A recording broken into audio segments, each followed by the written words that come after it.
Let's do this. We're here. So Samantha Smith is the last name. Smith is the last name. I know. Unfortunately, we don't share the same last name. No, we don't. I'm an imposter. Okay. All right. Well, Samantha Smith, welcome to the This Is Your Moment podcast. Thank you. I'm excited to be here. This is more of a pleasure for me than it would be for you because I've been following your journey for about like 4 or 5 years now since you were in Madrid. And just welcome to the show. This is your moment. I'm so grateful to have you. Thank you. I'm excited to be here and to like bring you into my home and get to hang out in person. It's an honor. It is an honor. This is the first time I've traveled out of the city to do a podcast, and I'm so grateful you were the first guest. And so to give everyone who does not know you just a little background about who you are, and I'll start from my perspective. So I've been following your journey for 4 or 5 years, and I don't know if at that time you were still a school teacher or what. I think you were in the transition of becoming a coach. I'm not quite sure, but the journey of where you started and becoming a coach and watching you like build into the woman you now are, all the work you've done. 4 or 5 years later, I know you just had your first $1 million year or so coaching. Right? You've taken a podcast, you've built that up since 2020, if I'm not mistaken, to a top 100 podcast. I looked it up today. You were in the, not even the top 1%, the top 0.5% in all podcasts. You host women's retreats. You are a business coach, life coach, mentor, leader, just all the above. And you inspire me. Thank you. Thank you. I know it's so crazy to think about like how long we've been connected online. Jaime was just reminding me about that today. He was like, Colton's followed you for like a long time. Like a lot has happened in the past 4 years. You know, I don't follow a lot of people. So I've done so much personal development work in the past, and I've listened to, honestly, thousands of hours. I mean, for 8 years now, every single day, some of the greatest leaders and speakers that I've ever lived. And you're one of those people that I really resonate with. I just love your authenticity, like how real you are, how comfortable you are just to be yourself. And you have so much wisdom and knowledge that you do provide. And it's so true to who you are. It's never just regurgitated from everybody else. And I just always appreciated that. Thank you. Yeah. It's so interesting, like when I hear that reflected back to me from other people, because I think in my own world, like in my own mind, I'm always worrying like if what I'm doing is good enough, and I have this obsession with like making it the best that it can be, and especially with like my coaching and programs. And I just had my mastermind. We hosted an immersion weekend here in Fort Lauderdale, and I brought my clients into my home, and then we stayed at a hotel down the beach, and we had a full like weekend experience to kind of close off the mastermind. And they reflected back to me. They were like, everything about this has been so amazing. And the name of the mastermind is Top Tier. And they're like, everything was top tier, like the details, the branding, like everything. And I was like, wow, that really feels nice to receive that back, because in my own mind, I'm always like, is it enough? Is it enough? Is it enough? And I think that's a huge part of why I've been successful probably, is because I'm always trying to like one up myself and get better and make the podcast better and make my content better and make my programs better. And I'm obsessed with over delivering, but then I almost can't stand outside of myself and see how much I'm already doing, because I'm always in the focus of like, how can we make it better? So it feels really good to see myself through like someone else's lens. So thank you. No, you're so welcome. So I want to come right back to that, because that's a really good place to start. Because the first part is your handle on Instagram is SamathaDaily. Yeah. Okay. So my last name's Daly. So many years ago, when I followed you, I saw that and I was like, that's so cool. We have the same last name, but it's actually Samantha Smith. But I love that as a brand name, and I think you've really ran with that well. But going back to what you just said, I totally agree with you. And I've heard on some statistic recently on another podcast that some of the greatest leaders and the most successful people typically have that trait where they are really critical of themselves. And I resonate with that. And I think it's a blessing and a curse, because it's like, when is it ever good enough? But it's the fact that we continue to set that target just a little bit further, and then just a little bit further. And it's like the target's, it's almost never attainable. Do you feel like you still struggle with that? Like, is that something you still battle? Like feeling like it's not good enough? Is that the perfectionism aspect? Or are you now at this level of success that you're hitting, starting to realize like, wow, this is... Yeah, I think there's a lot of nuance and complexities here, which we can kind of like unpack. I think the constant moving of the goalpost really applies to like financial milestones a lot, of like, oh, if I could just make 10K a month in my coaching business, I would be so happy. And then you get there and you're like, it's costing me however much to run this thing. Like, we need to make more. And then you get to 20K or 50K or 100K. And there's always like that challenge and that drive in you. And they've actually studied this where like it's part of just human nature of like the goalpost will always keep moving. There's nothing that will ever stop us from continuing to like move that target for ourselves. And so I think when it comes to financial milestones, I have finally gotten to a place where I am a very ambitious person and I want to create financial abundance for myself and my family and my future children and things like that.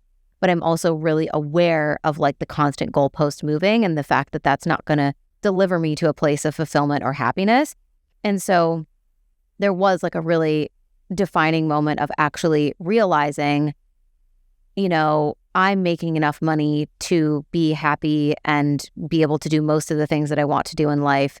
If I could, you know, just sustain this for the rest of my life, like I would be okay. And actually really looking at like what I had a conversation about this with my coach of like, I know what I would have to do in order to scale to like multi-million dollars a year, let's say. And I don't want to do those things. So it was just like, okay, so then that's an acceptance of like, this is where I am and I'm going to continue to grow and evolve in different ways. But like with that particular goalpost of the financial milestones, for me, there's been a real like reconciliation of like, it doesn't need to always be like bigger, better, and more in that realm. But I think with other things, in terms of like the quality of my coaching or my own learning, my own knowledge of wanting to continue to get better myself and expand and be able to teach on more complex things or go deeper into business and become smarter and better at my delivery and a better speaker. And there's still a lot of like perfectionism and like, it's not good enough. Yeah, it's definitely a driver. But I almost wonder, are there moments now, well, I guess I'll ask this, are you proud of yourself? I am. Yeah, I am. I'm really proud of myself. And I think like we get stuck in the tunnel vision of like the day to day, but there's definitely like moments that we all have where you like really step outside of yourself and you're like, whoa. Like sometimes when we walk on the beach here, I'll just have like a moment where I'm like, I created this. Like I can't really even comprehend how different my life is in just a couple of years. You know, like I was teaching English in Madrid, making $1,000 a month, like scraping by, barely had any money left over at the end of the month. Like it was the most annoying thing for me to have to pay for my 20 euros a month Metro card because like those little things mattered. Like, and I would get to the end of the month sometimes and like Jaime would have to send me money because I didn't have money to go out to lunch with a friend or just do like simple things. And to like have the life that I have now and be living here and walk on the beach in the morning and be like, this is my house. And I like, what's crazy to me is like, I don't just work for a company that bought these things for me. Like my personality and my gifts like built this, which I think is the craziest thing when you are an entrepreneur, to be like, it all came from like me, like something within me generated like all of this, like where we're sitting, this home, all of it. I have crazy moments like that where I'm like, wow, I'm actually really proud of myself. That's an epic story.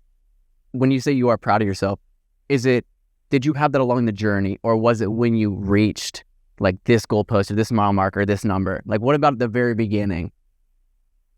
Yeah, I think I've always been like proud of myself for the action steps that I've been able to take and for being like a risk taker and doing things before I was ready and showing up on camera even though I felt super cringy or being insecure about hearing my voice play back on like an Instagram story or something, but like doing it anyways. So I think there was always like micro wins that I could be proud of myself for, but it definitely is it's a more like macro feeling now with everything that, you know, I've created. Yeah. Well, you have a great podcasting voice, by the way. Thank you. And I think that everybody goes through that. Like the whole, oh my gosh, my voice sounds terrible. Yeah. And then you kind of just get comfortable with it. Yeah. But I love what you said. They're just doing it anyways. And I think that's almost like, that might be the number one thing that requires an entrepreneur to be successful.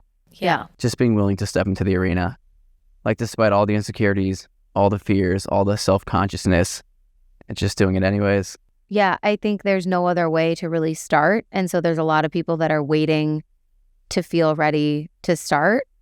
And what they don't realize is that's never going to happen. Like there's so many people that are like, well, how do I feel more clarity? And how do I feel more confidence? And how do I not feel like an imposter? And it's like, you literally don't. Like, just fucking go. Like, that's it. Like, you have to feel like a loser. Like, you have to set up your camera and be like, this is dumb, and do it anyway. And do it anyways.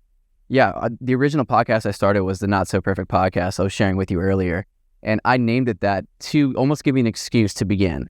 Because I was like, I don't have an intro for this podcast, and I don't really want to make an intro, and I don't have the perfect equipment. I don't have the perfect gear. I don't know what I'm going to say.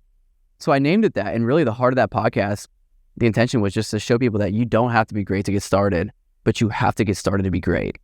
And so it's just starting, and you figure it out along the way, and you've done that. What's the one moment, what was like your first breakthrough moment?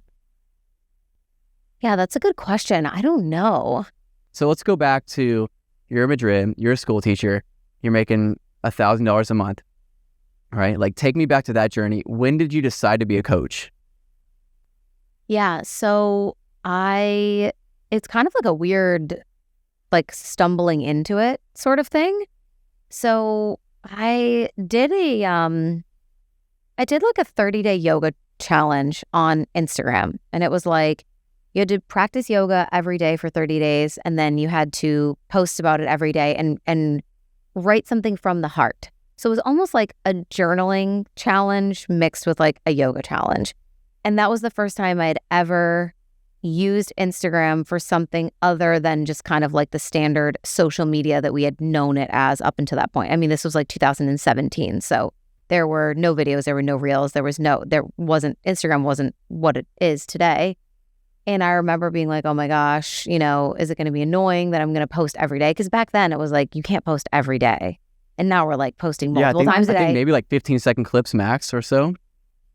There wasn't even videos. Yeah. I mean, there was stories, but like that's it.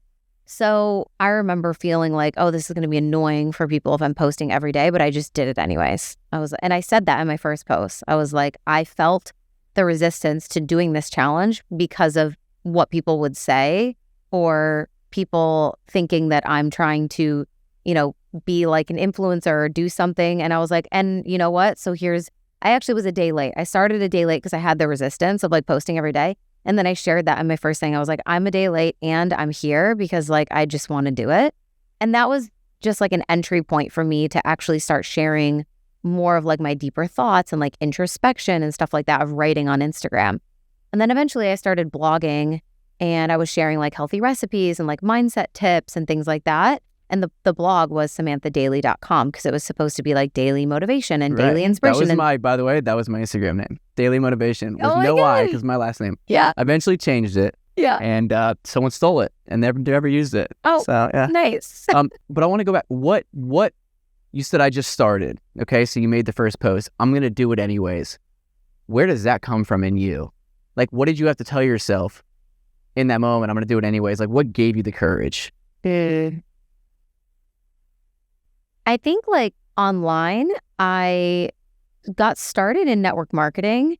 And so if anyone is familiar with like network marketing, there's a lot of stigmas and people have feelings about it. But if I'm being totally honest, I think like my experience in network marketing was the thing that pushed me to show up online more, because at that time it was like, you got to go live and you got to talk in your stories and you have to promote your products. And there's a really big culture within network marketing of personal development and sales and reading all kinds of books and getting in those spaces. And they always have really big speakers that stand on their stages. And so that was like the really big door that opened, that was the environment that pushed me to be like, keep going, do it anyway. It was those people that already kind of had that perspective.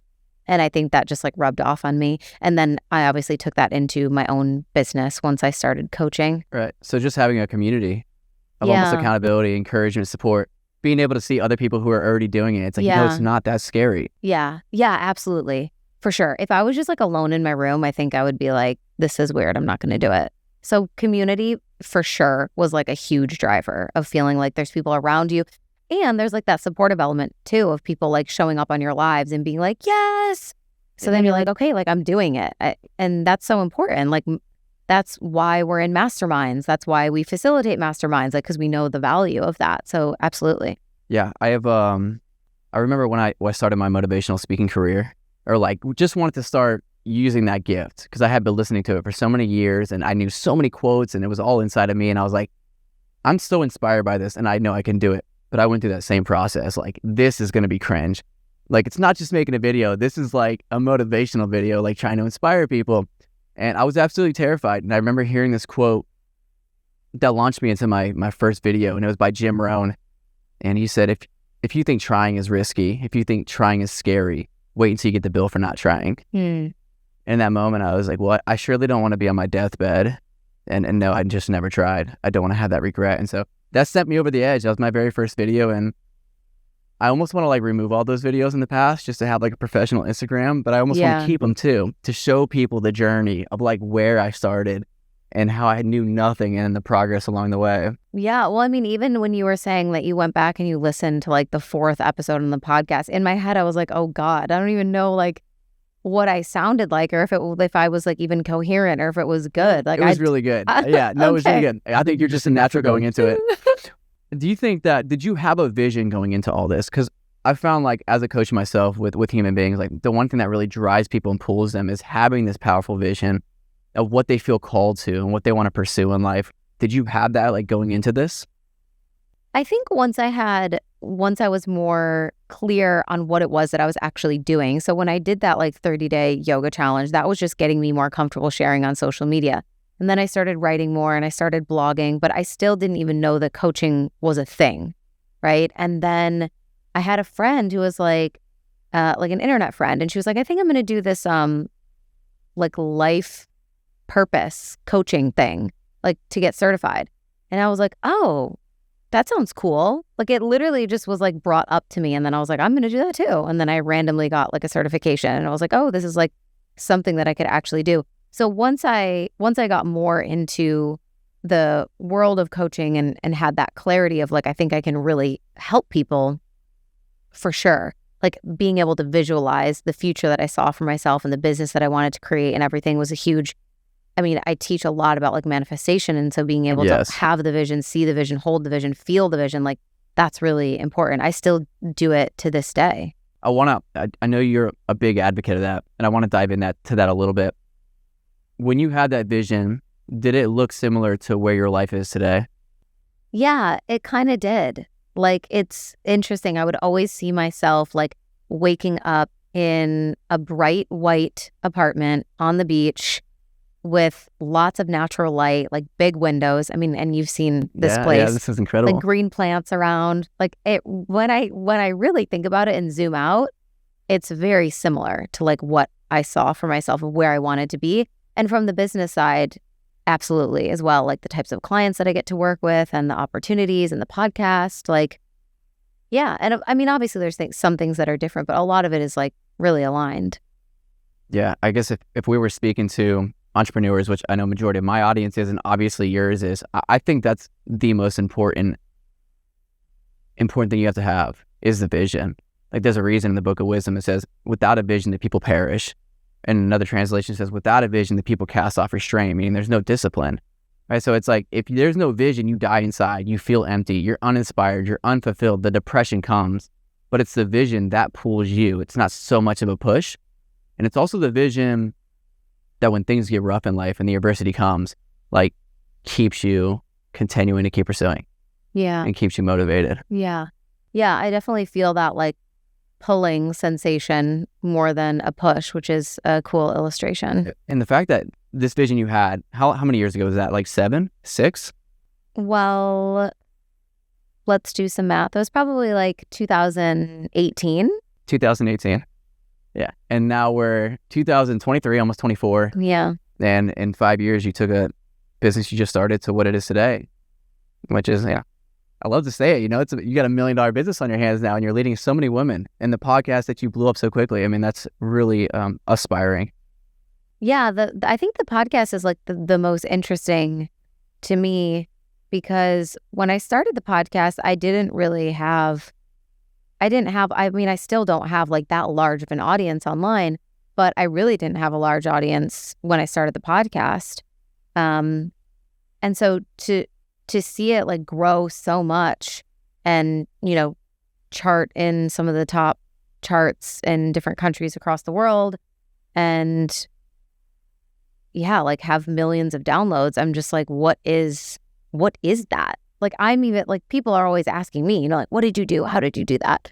And of course, there's like certain things that I can share, but I think there's also an element of it, which is just the magic of like when you are in your zone of genius and you're doing the thing that you're supposed to be doing, it's something that you like can't really describe of why it's working. And I think that was for me, like that was the podcast, because that was the thing that was almost like the easiest. It was like the most effortless. Like it just worked from the first day. And that's so not the experience for so many people.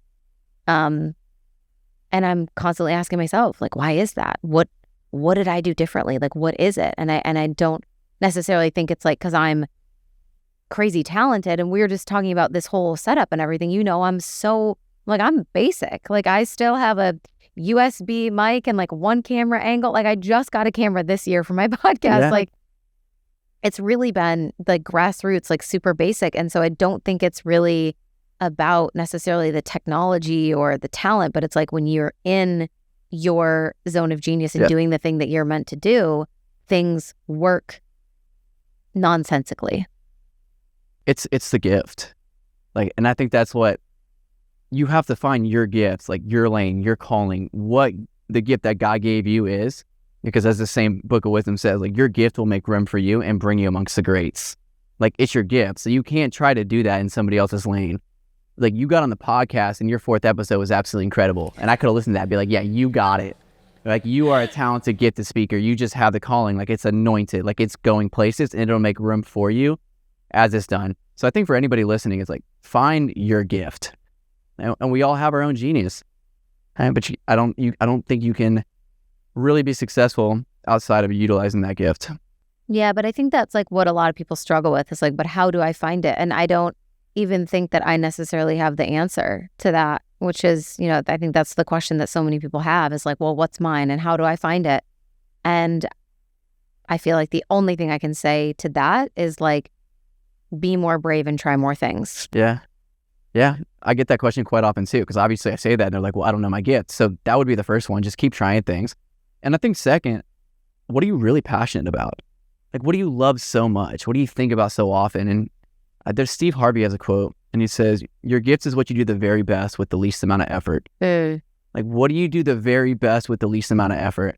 And I know for me personally, when it comes to the coaching or the speaking, like throughout my entire life, I've been such a strong encourager.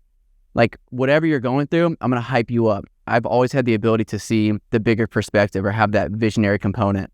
If you're at the gym, I'm going to make you do that last set, that last rep. I'm going to blast your limiting beliefs without even knowing what a limiting belief was to show you you can do more weight. And so I've always had that natural gift and that natural calling.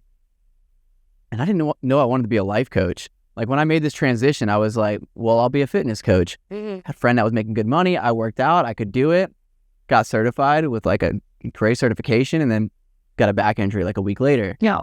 Which was a blessing because it led me to becoming a life coach. Yeah. All right. So it's like, what do you love to do?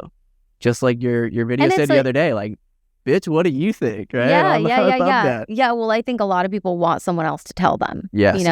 And that's not how it works. Like you don't discover your zone of genius or your gift or your passion or your purpose by looking outside of yourself and going, tell me how to do it. Like it doesn't work like that. I think you have to walk the walk and just be willing to figure it out, which to your point of like the fitness coaching thing, it's like you follow the breadcrumbs.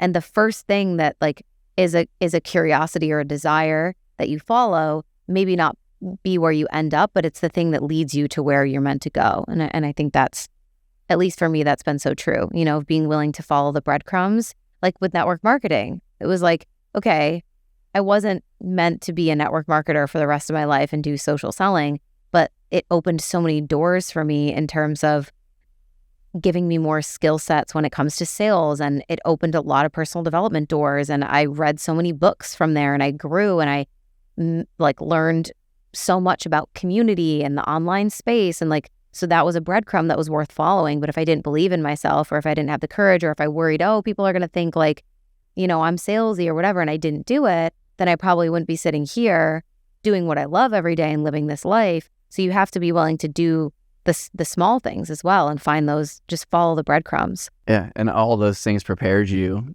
to do exactly what you're doing today. So I don't know if you can ever really take the wrong way, but I think there's going to be a choice that you have to face in life, is finally making that decision to like fully send it. Because in that one video you posted recently, which I was recently really inspired on, by the way, I don't think it got enough views. The one where you said, bitch, what do you think? Because you're going to have those other voices in your life, especially when you want to pursue your dream or your calling. Like there's going to be the resistance, which will come in the form of your family, which will come in the form of your best friends.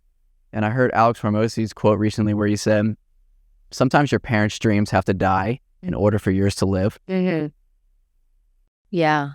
I think a lot of people are caught up in what is this going to look like to others. And Alex talks about this all the time. He's like, you're going to die and literally everyone's going to forget about you within like 6 months. He gives the example of the Queen of England. He's like, she's one of the most powerful people and amassed the most amount of wealth and whatever, all these great, amazing stats. And she died. And he's like, when's the last time you thought about her?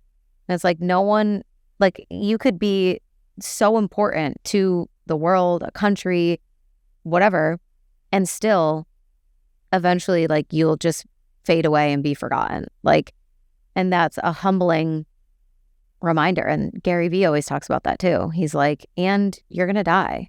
So like, what's the point? And I that is the thing for me. I'm like, is it really going to matter that people thought I was cringy or that my parents thought that this was like a bad idea? It's at the end of the day, like it's my life. I have to die and look back and be happy and proud of myself with what I tried or didn't try. And I think also when you I've seen so many interviews with older people when they're like, if you could give yourself, your younger self, any advice, and there's the 5 regrets of the dying and like all of that stuff, everyone always says the same thing, which is like, take more risks, do more stuff, like be yourself, like stop trying to impress everybody. So I think the sooner that we can just start to practice that, the more natural it becomes. Because there is resistance at the start. It's not going to be easy from day one, but like the more that you work at it, the easier it becomes to just like follow your own internal guidance. You know, I think a lot of people thought that I was insane when I graduated from college, and I was like, yeah, so great education, just got this degree, lots of decks, I went to an amazing school, and I'm not going to take my job offers and I'm just going to go move to Spain because I, you know, met a guy on Tinder and I want to travel and I don't want to work in a cubicle yet. Like, I think from the outside, like for a lot of people, that was just like pure irresponsibility. It was like, oh, you're 21, you're being dumb. Like you know, what are you doing? And I had to have the inner confidence and knowing of like, it's my life though, right? Like I'm the one that has to live with the regret of like, what if this relationship is the relationship, which we're still together, right? What if this relationship is the relationship and I let everybody else's opinions and perspectives of me be the thing that stops me from letting myself follow my heart? Like I'm going to have to live with that. And none of you fuckers are going to care because your life goes on and it's not you. Like you don't have to live with that. I have to live with that. So I made the choice of like, you know, I'm young and I can always reroute. And I think that's something that people really forget a lot is that like most decisions in life, most of them, there's very few that are final. Most decisions in life can be amended, right? You can decide, oh, I don't want to do this anymore, or I don't like this job, or I don't like this city, or I don't like this relationship. I'm going to quit. I'm going to leave. I'm going to go. I'm going to try something new. Like we can change. And I think so often these big pivotal decisions that could be make or break for us, we create this illusion that it's like door A and door B. And like one of them is the key to the kingdom. And the other one is like, there's going to be a gun to your head and like everything is ruined after that. And for me, just really understanding that life doesn't work like that. Like, you know, I could move to Spain and if I hated it after 6 months, I could come back and I could apply for jobs again and like my life wouldn't end. So I think what you're saying is you just kind of got to F around to find out. Yes, that's it. That's the mantra. If you haven't read quote Man in the Arena, or anybody listening, like that's a go-to quote that's always given me so much courage to do things when I was scared to do it. But I'll paraphrase the very last thing. And it basically says like, the credit belongs to the man who is actually in the arena, who at the best, in the end, knows the triumph of high achievement, and who at the worst, if he fails, at least fails while daring greatly, so that his place shall never be with those cold and timid souls who neither know victory nor defeat. All right, so like the Latin phrase memento mori, which means remember you will die. And Steve Jobs has a very similar quote, like, remembering you are going to die is the only way I know to avoid the trap of thinking you have something to lose. You are already naked. You have no reason not to follow your heart. So it's like at the end of the day, when you realize how short life really is, which I've had the honor of getting to know that like really quickly in life, just send it. Like you're going to die anyways. Like, do you really, if you go to year 70 or year 80 and you're on your deathbed, like, are you going to be happy that you took the path of least resistance? Because you'll never know. What if you would have pursued the dream, the calling? And it's like, send it. You gotta just send it. I'm a YOLO person at heart. Like that's my core is like YOLO. I think that's why I resonate with you so much. And this is why I think I'm going to struggle as a corporate motivational speaker, because I'm going to go in there and I think that like half of them are going to quit. I literally was just talking about this the other day because I'm like, okay, I'm going to start speaking in like companies and corporations. And I'm like, I got to find a way to like deliver the message that isn't like, quit your job. Yeah. You don't need to be here. Yeah. Like life is so much bigger than this. And then they're like, and you're never coming back. So yeah, but I think there's more depth to it. And it doesn't mean quit your job for everybody. But there is something to be said for like the entrepreneurial spirit. And I think a lot of the people that feel the same way that you and I do, that's why they're drawn towards the idea of working for themselves or being an entrepreneur, is because of that, like wanting to have that lease on life of just being free and being able to do whatever they want in their own time and the way that they want to do it. You know, I love how you put entrepreneurial spirit, because I call it too. It's exactly what I call it. And I almost feel like, you feel like you were born with that? I think so. Yeah. Because I always, I ponder on the question, are leaders born or are leaders made? And I can't really tell you the answer, because as far as I look back on my life, like, as far as I can remember, it's always been like that for me. Like being a little kid, like captain the football team, or just almost like demanding that take place and leading others. And do you think that's leadership is born or made? I think there can be both, but I think like true leaders are born. I think there's leadership skills and there's adjustments and refinements that we have to be willing to work on, because just because you are naturally motivating or inspiring, or you can captivate a room, or you can, guide people's attention or influence people's behavior, doesn't mean that you're also the most effective at really, aligning people's interests or like building teams or communication. Like there's different skills that leaders have to be able to learn in their journey. But I think that like spirit of a leader is born. Right. I've also noticed that most people who are able to be successful entrepreneurs and find this courage typically go through some level of adversity that kind of built this like hardened mind and mentality to be able to just go against the grain. Was there anything like that you went through that really like built this person that you've become, or like gave you strength? I think about this a lot because I know that a lot of people create amazing things off the back of trauma or challenges or struggles. And I think my journey has just been different to that. Yeah, I mean, like I had normal things in childhood where I got, removed from certain friend groups or rejected or things like that. Wasn't always like, I was always in the group of kids that were cool, but I was never the coolest. Like I was friends with a lot of people, but like I always just had like a small group of like true friends, like at school was friends with a lot of people, but like in terms of people that I would have sleepovers with and like actually hang out with one-on-one, it was always like a small core group. But I had a really amazing family life. Like no one super close to me has died. Like I haven't really experienced capital T traumas. So when I get asked this question about like adversity, I always feel a little bit like an imposter because I'm like, I don't know. My life has been so good, but of course there's been challenges. It's not like it's easy to go off on your own and follow your heart when everyone thinks that you're crazy and, do things that only you see the vision for and no one else believes in.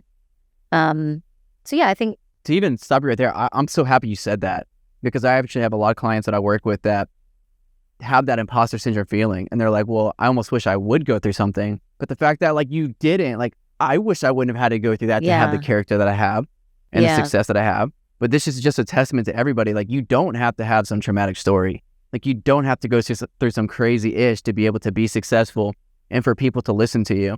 Like, you didn't have that. You got a top 100 podcast. You still speak with so much spiritual authority and power, and it doesn't come from a place of hurt or pain. And I think that's beautiful. I think it really comes from a place of always being supported and encouraged and believed in, which is like the opposite of what a lot of, people build their success on, is like running away from the pain. But I think for me, like my parents have always been so supportive of me. Like, they were so involved in me and my brother's lives. My dad was my brother's coach for every single sport that he ever played. Like, they came to all of my dance recitals. They were at all of my cheer competitions. Like, just very like involved, supportive parents who told me that I could do anything that I wanted to do. They told me if I got great grades, I could go anywhere that I wanted for college. Like, they really were just like, we're going to fully support you in doing what you want to do. And of course, I think it was challenging for them when I was like, hey, I'm going to like, not get a job and move to Madrid. And we had conversations where there was for sure resistance, and they were trying to figure out if I was like, a little crazy or not. But once they knew that my decision was my decision, they were like, great. And so I think, yeah, there's the opposite of that too, where like you can step into greatness by being really supported and having loving, encouraging relationships in your life from friends and family and your partner. And I always talk about that when I talk about my success in entrepreneurship. On all of my masterclasses, I mentioned like, and also it's important for people to know, like, I've gotten here for sure because of the privilege that I hold in so many different aspects, race, the color of my skin, growing up with two parents in my home, loving relationships. I have traditional education. I went to college. Like, I have so much privilege. I fit the, standard beauty ideals. I'm thin. I'm blonde. Like, there's so many reasons outside of just like, work hard, that helped me get to where I am. And a lot of that is also the support that I got. Right. And I mean, this might even be controversial, but like, all those things come from a place of somebody else's excuses anyways. And I know that's very true, but you didn't choose the cards you were dealt, but you played the heck out of it. And I know that even if you got the exact opposite, eventually you'd still be here anyways. Like, your path might be a little more difficult, but like, that comes from a heart and that comes from your spirit and this unwillingness to give up and never surrender and keep moving forward and keep pushing until the breakthrough happens. So yeah, I mean, you've got a point, but at the same time, you did it. Well, I think there's a lot of excuses, like to your point. Like, so there's both sides of the coin are valid, but I do see this a lot. And I think it's something that frustrates me as like a coach or a mentor. I'm like when people just are really like deep in their excuses. And it's like, I always think about it like, okay, the difference between someone who's going to be successful and someone who's not is that when things are not working or they're going badly and there's like a boulder in your path, the entrepreneurial person who's going to succeed is like, all right, let's get creative. How are we going to move this boulder? Like, who can I call? What materials can I get together to like try and move this thing? The person who's not going to succeed is like, oh my God, it's in the middle of the path. Like, what am I going to do? I can't jump over it. I can't walk around it. So I guess, okay, I just have to wait for like some authority to come and like fix this or move this out of my path. Whereas the person who's going to succeed is like, I'm going to find a way. It's always like finding a way. And I think the biggest thing about entrepreneurship is that it's mostly a mind game. It's mostly mental, because whatever type of business you're building, whether it's brick and mortar or it's online or it's coaching or it's whatever, like tangible skills and things that you have to do, or the action steps that you have to take to get to the next level, most people can figure those out. You can Google them. It's free. You can get a coach to tell you what to do. But the thing that you can't really be guided through is your own mental trap of getting deep into your head and going, oh no, this isn't working, or people aren't buying, or no one's seeing this, or this failed, or this isn't going to happen, or maybe I should just go back, or what if this doesn't work, or maybe I should start over. Like, that's the thing that you actually have to overcome, because no one else can share that with you. No one else can like get in your brain and help you overcome those moments late at night when you're laying in bed and you're wondering if you should quit or not, or if you should delete the post, or if you should not launch the program, or if you should step back from something. So I think that's the biggest for me. Like, when I work with people, I'm like, the biggest thing that I notice is if you're willing to just keep going, or if you're the type of person that's like, I'm going to sit down and rest now because this feels challenging. Right. 100% agree with you. There's a beautiful quote that says, if there's no enemy within, the enemy outside can do no harm. Right? And so it's like learning to really befriend yourself and starting to reprogram some of those inner self-conscious thoughts and some of those moments of doubt. What were some of the most impactful ways you were able to do that for yourself? And in those moments where that comes up, how do you reassure yourself? How do you regain that confidence and trust and faith in those moments? Yeah, I think like because I started in the mindset space and did a lot of work in like subconscious reprogramming, meditation was huge of just like clearing my mind, but also like paying attention to my self-talk and rewiring my thoughts in terms of just like switching what I'm thinking at any given moment. I started with a really simple like reframe formula, which I teach all of my clients. And anytime I had a thought that was like, that is not of service to my highest vision and to the life that I want to live and the type of woman that I want to be, I would just catch myself and in my head, I would just say, I forgive myself for thinking whatever the thought was. I choose to believe, and then just replace it with something that you know your biggest, best, most successful version of yourself would be an embodiment of. And it like, you just do it all the time, constantly. Like even with stupid shit. I remember in Madrid, I would be running late to work and I would miss the train and I'd be like I'm so, like, why am I always late? Like I'm so, whatever, I'm so stupid. And then I'd be like, no, I forgive myself for thinking that I am stupid for running late or that I'm always late. I choose to believe that every day I'm getting better at being on time, or that everything is always working out for me. I wasn't meant to be on that train. Just like finding ways to adopt an energy of more peace and ease in your day-to-day life with the simple things. I think we overcomplicate it a lot. We try to get better at thinking about high-level stuff, but it's like, can you first solve like the micro moments? Because that's most of your life and most of your day is like micro thoughts and moments. I love that so much. And for people who are aspiring to be a coach, like don't underestimate the power of that. Because a lot of the coaching that I do that seems to radically transform someone's energy, someone's mindset, is just a perspective shift. Like they come into me with this certain belief and this certain perspective, as you were just saying, like, I'm such an idiot for missing the train. If I miss the train, then I'm never going to be able to do this. Right? And for you to say, look, you probably weren't meant to be on that train. What if this would have happened? And immediately everything changes in their mind. And it sounds so dumb. It's I don't think it sounds dumb. I think it sounds dumb to people who think it sounds dumb. Like that is. Well, you and I know it's not dumb, right, but I mean, right. From if you're someone who like, is like, well, I don't really do that yet. It's like, I guess maybe not dumb, but it's like, how much of a difference is that really going to make? Well, it sounds woo-woo and almost too good to be true. Yeah. But it is very true. And the happiest people you'll ever find in life are the people who are able to do that. Yeah. Because you have a choice in that moment. I remember having a conversation with one of my exes previously, and she went to her mother's house. Her mother took the garage opener. She couldn't get in, and she was in the driveway, and she was just livid, like absolutely livid, like freaking out, going crazy. And about a week ago, she told me she wanted to start reading more, and she was carrying this book in her purse. And I'm like, well, look, your mother's going to be there in an hour anyways. You're going to be sitting in the driveway. So here's your choice at this moment. You can sit there. You can be pissed off. You can ruin your day. You can blow up on her when she gets there. Or you told me you wanted to read. Life just gave you an opportunity now to sit inside of this driveway, to read a beautiful book, to be still. But ultimately, you're going to be waiting in either way. You got an hour here. So make your choice. Like, do you want to be pissed? Do you want this perspective? or thank you life. You're always happening for me, not to me. And now I have a moment to read my book. And it's like that simple aspect applies anywhere in life. In the words of Napoleon Hill, he says that every adversity, every heartbreak, every setback contains within it the seed of an equivalent or greater benefit.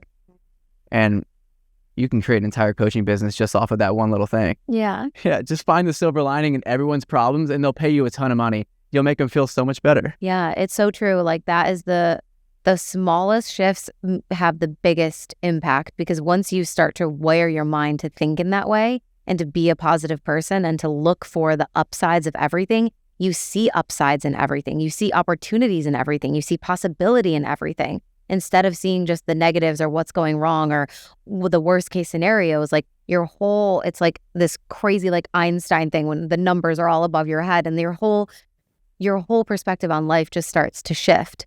And then that influences the way that you act, because when you think different, you feel different. And when you feel different, you act different. And when you act different, you create a different life for yourself. Right. Yeah. And I just want everyone to know, like, maybe leaders are born, but this mentality is not born. Right. Like, Samantha Smith did not be born with this mentality. Like, No. This is the personal development. This is where you did the work. This is when you did the inner talk. And it's no wonder it's reaped the harvest that it has for you. Yeah.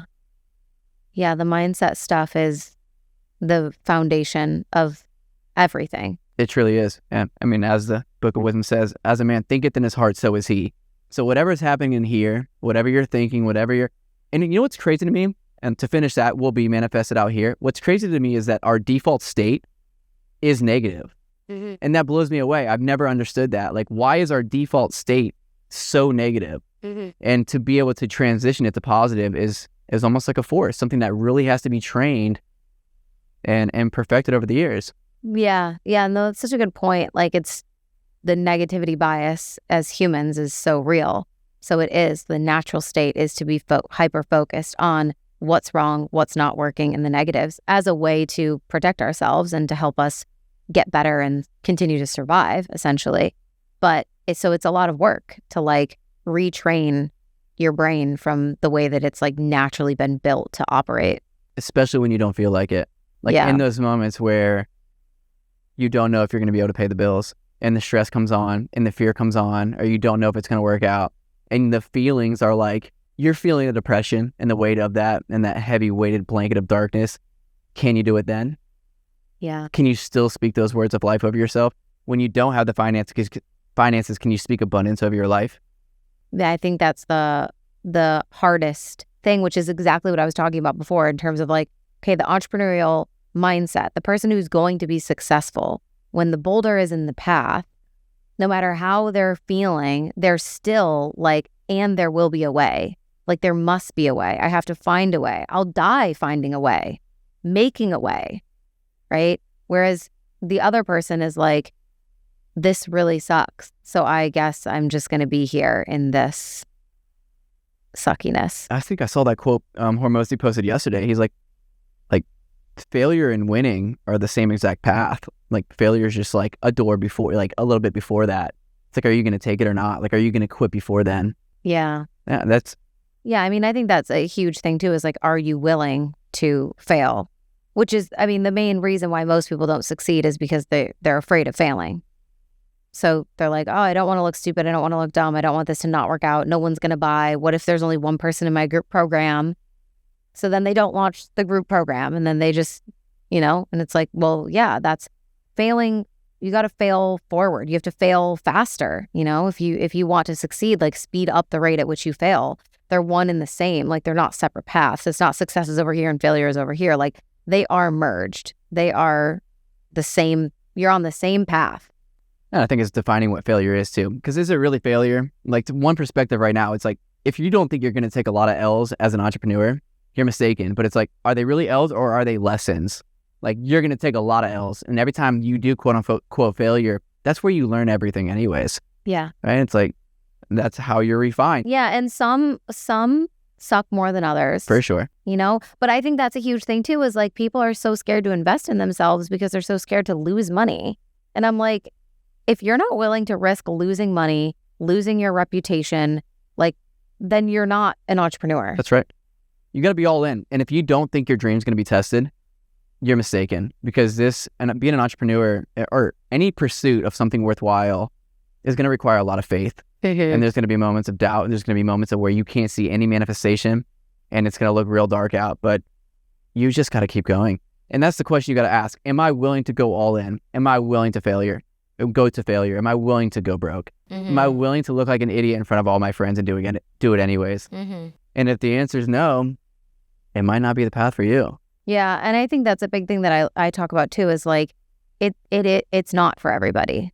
Like, it truly just isn't. And it's not like a superiority thing either of like, oh, are you strong enough to be an entrepreneur?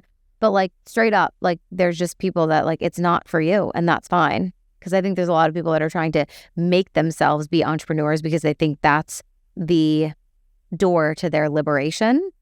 And if that's not part of how you want to run your life, then it might not be the path that makes sense for you. And I 100% agree. Like, people have various gifts that really apply in corporate world that apply in the 9-to-5s. And if you are fulfilled and you are happy doing that, like, full send it. Like, that's maybe aligned with your calling in life.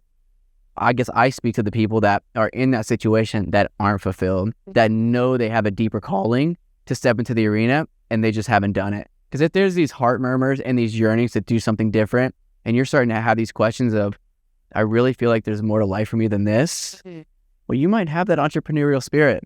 Yeah. And the only way you're going to explore that is to F around and find out and just fully send it. Yeah, follow the breadcrumbs too. Follow the breadcrumbs. And then you don't even have to quit right away. We're not saying quit your job, right? It's like, fulfill your obligations in your current career, but be preparing for your next.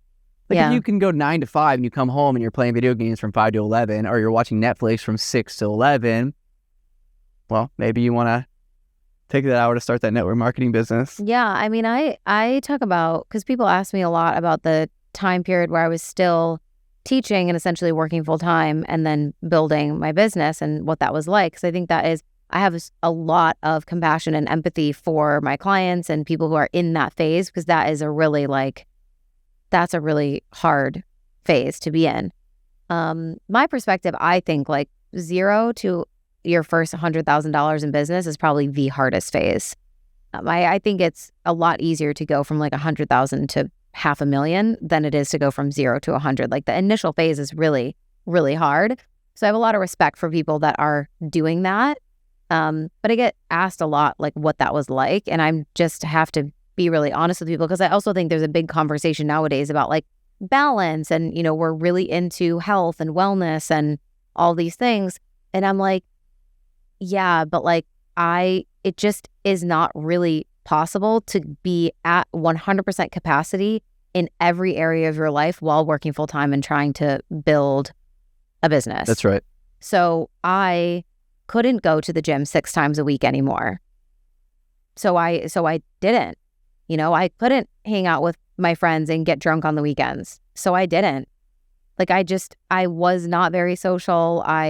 wasn't working out as much, or I was just like doing a 20-minute workout at home. Like, there's certain things that sometimes you have to put things on the back burner in service of the mission, knowing that it's not going to be forever. But I think too many people are obsessed now with this idea of like, my sleep has to be perfect, and I have to be a biohacker, and my wellness has to be on point, and everything needs to be perfect, and I have to work full time, and I have to serve my family, and I want to build this business. And then they're confused to like why it's taking so long or why it's hard. And it's like, because you're pouring a tiny little bit of water in all of these different cups.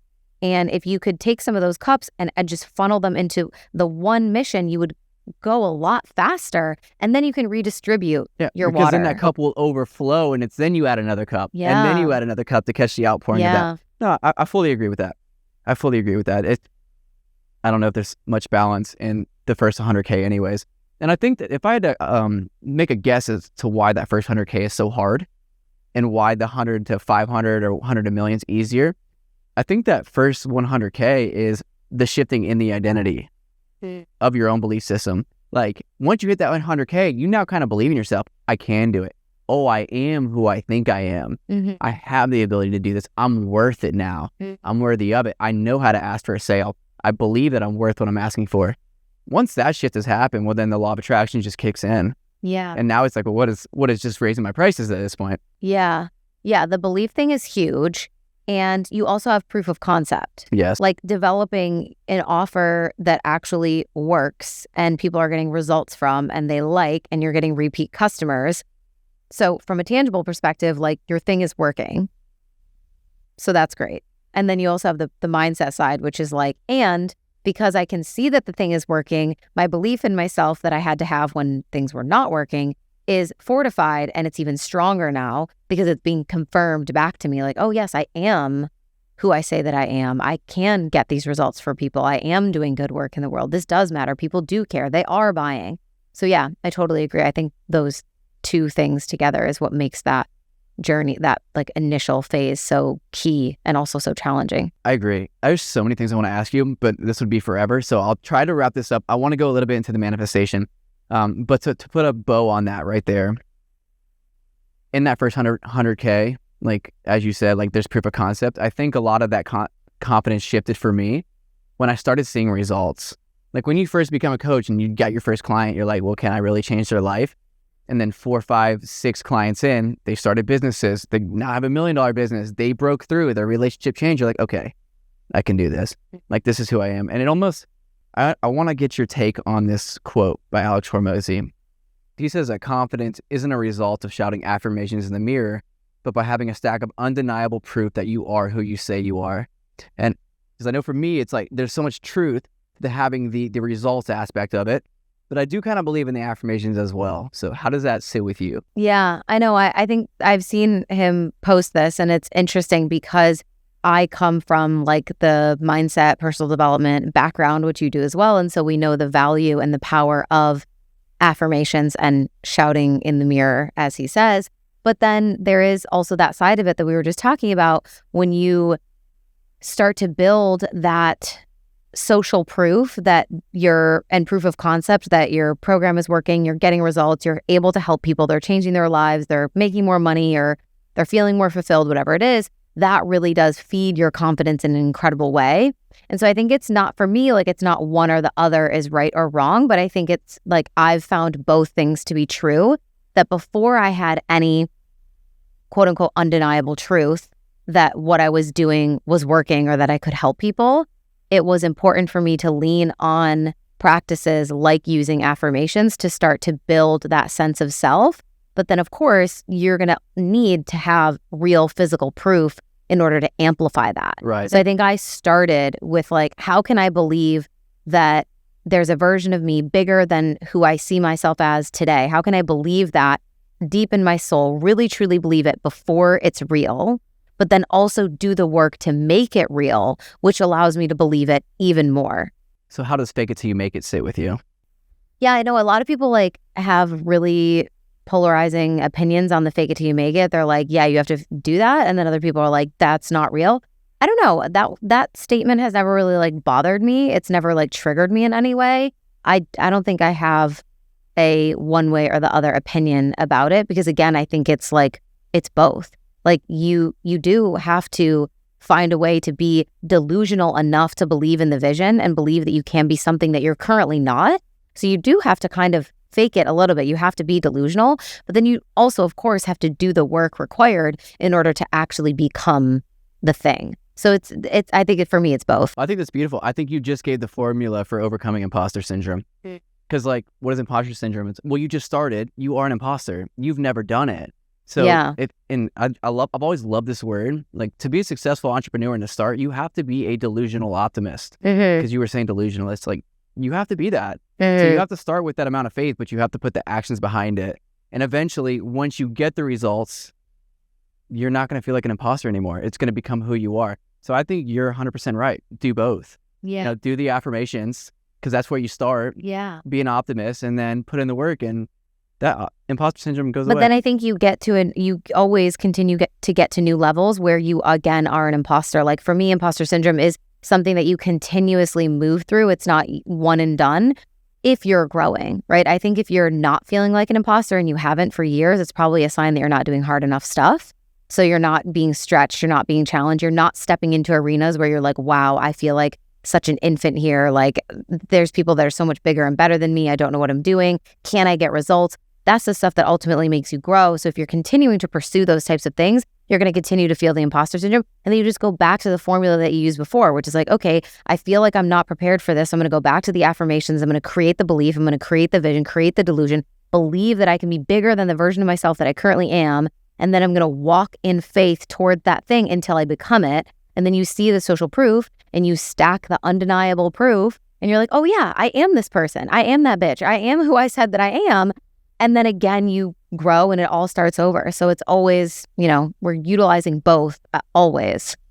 Do you have can I just fan you off right now? Someone get this girl some water. That was ridiculous. Well, very well said. That was incredible. I don't have anything to add to that. You spoke that so well. And I love how you can speak just as fast as I can because I can comprehend. I came here with the intention to slow down because I've been getting that comment so much lately. So I love that.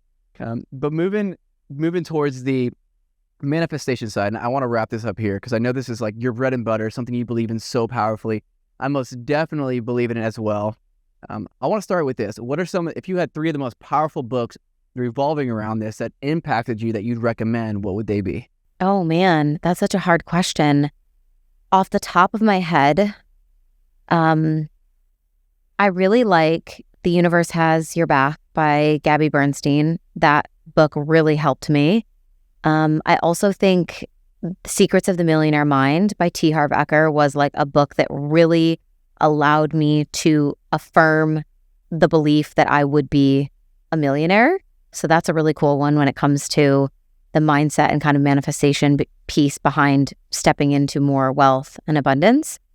And yeah, maybe even something like The Power of Now that just really helps you understand that you are not your thoughts. Yes. That was it. That's what the book with Michael Singer, The Untethered Soul. That's the first time I ever heard that when I was a younger man, when he said that you are not your thoughts. You are the listener to your thoughts. And I think that was the moment where the seed of consciousness and awakening began, when I had that breakthrough of wait a minute, I'm not this voice inside of my head. Well, then who am I? Who is this listener? Who is in the seat of consciousness watching the programming happening? And now can I actually begin to reprogram what's going on the inside? Yeah, the observer. I love that. Is there any other books besides the manifestation stuff that you felt really impacted your life? Anything significant? There's so many books that I've read over the years. I always find it hard when I'm put on the spot of what's the one book. I should probably have one prepared, just in my mind. I think having a subject like manifestation helps. Yeah. I'm gonna throw in there As the Man Thinketh by James Allen. I think it's one of Tony Robbins' top 3 too, Jim Rohn, but that one was really impactful for me. Yeah. And maybe some Think and Grow Rich by Napoleon Hill. Yeah. Yeah, that's a good one. That was a great one. That's a good one. Do you feel like most of the wisdom that you've accumulated throughout the years and what you've learned so much of, what realm has that come from? Is it obviously a combination of everything, but was it mostly a certain speaker? Was it books? Was it podcasts? Was it? I think, a combination of books, podcasts, but then also mentorship and just being in spaces where I'm continuously learning and being expanded, and masterminds, having conversations with other high-level people that are doing amazing things in the world. So my way of thinking is always continuously being expanded. A book that I give all of my entrepreneur clients who are in my high-level mastermind is one by Benjamin Hardy. He has a lot of really good books, but he's an amazing psychologist, and it's called 10X is Easier Than 2X. And it's really about expanding your life and your business. It's really geared towards entrepreneurs, but 10Xing your business is easier than 2Xing it. It's a very cool concept. And I think it requires you to, step into a new realm of the way that you see things and being willing to pull back and do less in order to amplify and do so much more. Right. Well, I'm glad I had this recorded because that'll be the first book that I read. And as far as manifestation practices, you've been doing this for so many years. I've seen you do the tap. Okay, so I go on your Zoom calls sometimes and I sign up for these. And then I go in there and it's 200 women and I look through it and I'm the only guy in this thing. So I always think that's awesome. I'm I should probably turn off my camera. This is a little awkward here. But I noticed you do the tapping. All right. Can you explain tapping, how that's impacted you? Is there tangible results? Or is this just another way to almost neurolinguistic programming wise retrain the subconscious mind? Yeah. So I'm not an expert in tapping by any means, but it's been such a beautiful tool for me to utilize in my own life. So I like to share it with my clients when I can. And I think it's a fun thing to do on these big classes where a lot of people come to learn, because it really helps anchor these beliefs deep in the subconscious mind. So the idea around tapping is that you're working with like the energy meridians on the body, similar to how they do in Chinese medicine with things like acupressure and stuff like that. And so there's different points on the body that you're tapping on, and then you're also kind of like moving through and unblocking limiting beliefs, and then you're inputting new beliefs into your subconscious. So the idea is that by tapping on these certain energy meridians at the same point as you're speaking aloud, you can actually bypass the conscious mind and go directly into the subconscious. And so it's like a rapid way of releasing limiting beliefs or blocks, and then also starting to input new beliefs that are more powerful, more beautiful, more true for the vision of your life that you want to create. And the way that I like to do it, I've had a lot of people come to my classes and say, I've never done EFT with like music like that before. I love to like layer music with everything that I do, whether it's meditations or when I was teaching yoga, or like I think the experience of the music really changes the way that you're able to step into whatever is being spoken or whatever is happening. So I like to layer the EFTs with like powerful music, and people are like, whoa, like I feel completely different after that. And it's like 4 minute, it's like a 4-minute thing. And you're like, at first you feel weird and you're tapping and you're like, I don't know what's going on. And then by the end of it, you're like, I claim it. And you feel so powerful. That's awesome. I'm looking forward to trying that, because I believe in all this stuff, and I'm willing to try anything. And for people who think it's woo-woo, it's like, well, what do you have to lose? And if you're listening to this, you're probably wanting to change your life, and it's like, well, nothing changes. So you might as well try something. And if you could choose the one manifestation technique that you think has benefited you the most, or perhaps brought in you results or helped you really shift your identity and beliefs, out of all those things, what do you think that would be? I think visualization is huge, and there's so much scientific proof behind the power of being able to visualize. They've done crazy studies where people visualize themselves doing exercise, and they have nearly the same percent in muscle gain as the group that was actually doing the exercise, just simply like training in their minds of imagining that they're doing the bicep curls. They then measure and they get the same gain in muscle mass, nearly the same gain, sorry, not quite as much, but it's like you can get really far just by being in the vision of what you believe is possible for you. So that's a huge one. I've heard that too. I saw a study with basketball players with free throws, and they took 2 studies of like 2 different people, 10 people, all at a very similar level. And for a whole week, they had one actually shoot free throws, and the other ones they just had sit inside their mind and continually visualize them shooting the free throws and going through the net. And after a week, they put them all to the test. And the other test study the subjects that did it through the mind was significantly higher percentage, and how much they increased in their free throw percentage. Yeah. I mean, there's a lot of like sports psychology, and, there's so many, like most sports teams nowadays have mindset coaches for their teams that help them use, like, it's huge in golf, which you would know about because you love golf. Yes. But like, that's huge. And like pro golfers, they all visualize like the ball going into the hole. Like they practice, they rehearse exactly the course. They know what the course looks like. They know the parts that are going to be challenging for them, and they just visualize it going perfectly. That's so cool that you say that, because it's so very true. It's like, if you can be the greatest archer in the world, but if I blindfold you and spin you around 10 times, you're never going to hit the target, unless you get really lucky. So like knowing that target in advance, in particular with golf, the body just follows. Like once you commit and know like where you want to go and how you want it to look, the body just does exactly what the mind told it to do. And so I can see how that can apply exactly the same way in life. Yeah. And so I guess here's the last question I'll ask you. And this is going to be because I know this is a season of life that a lot of entrepreneurs are in. And maybe you can put yourself back in these shoes before that breakthrough moment, which I was asking you about earlier, when it finally happened. And so you've been planting these seeds for so many years. You've been putting in the work. You fully committed. You've been doing the deep work, the inner work. And you're 3 feet from gold. All right. And like, it's not, you haven't had the breakthrough yet. You know it's right there, but you're not seeing the results financially. How would you speak to that person? I think you just have to decide what kind of person you want to be. Like exactly as we spoke about before, of when the boulder gets placed in your path and you're feeling the fear and the deception and the disappointment and the uncertainty, are you going to sit down and wait for someone to come fix it? Or are you going to find a way? And when you're at that the thing is, like, you never know when you're 3 millimeters from gold. You're like chipping away, but you're going blind. And I think that's the hardest part about the journey, is that there is no way to zoom out and go, oh, I'm so close. You know, the miracle is right around the corner, or I'm just about to get there if I just kept going. We're never really able to see that perspective. So you have to be able to create it for yourself. You have to decide what kind of person you want to be, and you have to create the zoomed out vision of like, I'm almost there. I have to just keep going and take it day by day, hour by hour, moment by moment. What's the next right thing that I can do? What's the next right move? What's the next person that I can call? What's the next room that I can get into?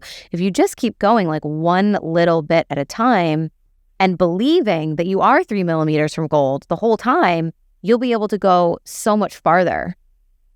That's incredible. I 100% agree. You just don't get tired of doing good. Don't get tired of planning, because in due season, like, you'll reap the harvest. And it's coming, but I think having that feeling and knowing like it is so near is going to keep giving you the fuel and the lighter fluid. Just keep that fire lit. Well, Sam, this was a blast. I think you dropped so much wisdom and so much knowledge. I mean, I just soaked it all up here. And for everyone who wants to follow you, I know you have the podcast, the coolest name ever, Make Shift Happen. How you came up with that creativity, I commend you for it. I would have stole it if it wasn't yours. And on Instagram, SamathaDaily. Yeah. Is there underscore? Yeah, at _SamathaDaily. _SamathaDaily, DAILY. And is there anywhere else anyone can find you? Yeah, if people want to check out like programs, mentorship, you can go to SamathaDaily.com. But the podcast and Instagram are going to be the best places to hang out. Your next women's retreat, is that fully booked? It is. It's I'm leaving next week. Oh, congratulations. And so the next one will probably be in many months to come. So, yeah. All right, well, they'll have to follow you on your socials and figure it out. But thank you so much for doing this. Yeah, thank you for coming. Honor. Yeah. And we'll see. Maybe in a few years, we'll run another one back and we'll see you on some big stages with some big speakers. Yeah, let's hope so. All right. Well, thanks everybody for listening. It's been an honor. And this was your moment, Sam. Thank you. Yeah, thanks for having me. Adios.